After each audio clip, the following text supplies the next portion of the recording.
Tan Sri Muhyiddin Yassin akan didakwa di Mahkamah Kuala Lumpur esok atas beberapa pertuduhan salah guna kuasa dan pengubahan wang haram berkaitan dana berbilion ringgit program Jana Wibawa. Suruhanjaya Pencegahan Rasuah Malaysia SPRM turut mengesahkan bekas Perdana Menteri yang juga Presiden Bersatu itu ditahan jam 1 tengah hari tadi selepas memberi keterangan untuk melengkapi siasatan.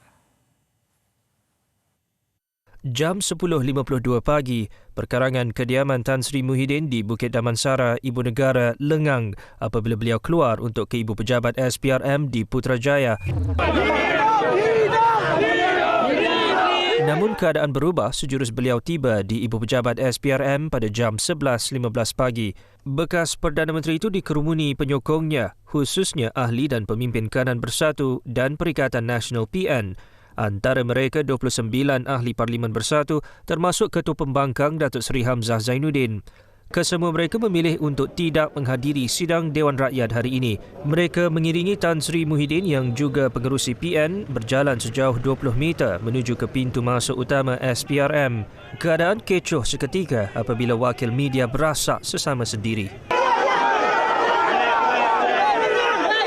Tan Sri Muhyiddin dipanggil SPRM untuk memberi keterangan berhubung siasatan berkait dengan penyelewengan dana program Jana Wibawa, sebuah program yang diluluskan Jemaah Menteri ketika kerajaan diterajui beliau pada November 2020.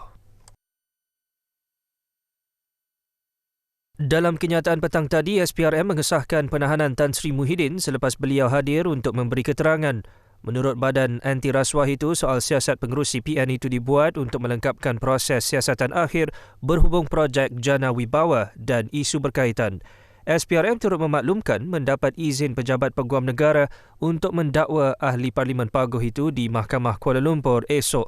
Menurut SPRM, Tan Sri Muhyiddin bakal menghadapi pertuduhan mengikut Seksyen 23 Akta Suruhanjaya Pencegahan Rasuah Malaysia 2009 yang berkait dengan kesalahan menggunakan jawatan atau kedudukan untuk mendapatkan suapan rasuah.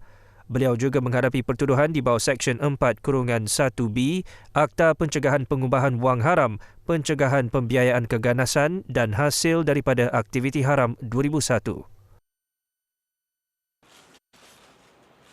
Soal siasat Tan Sri Muhyiddin oleh SPRM hari ini menyusul setelah beliau dipanggil SPRM untuk memberi keterangan mengenai dakwaan penyelewengan dana program Jana Wibawa pada 18 Februari lalu.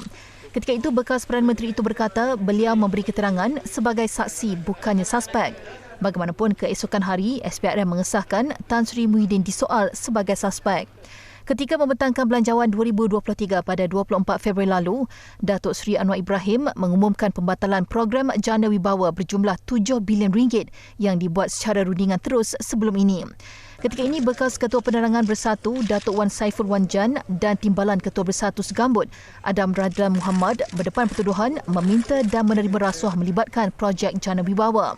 Datuk Wan Saiful dituduh menerima rasuah berjumlah 6.9 juta ringgit, manakala Adam Radlan dituduh menerima rasuah berjumlah 4.6 juta ringgit. Mereka berdua mengaku tidak bersalah.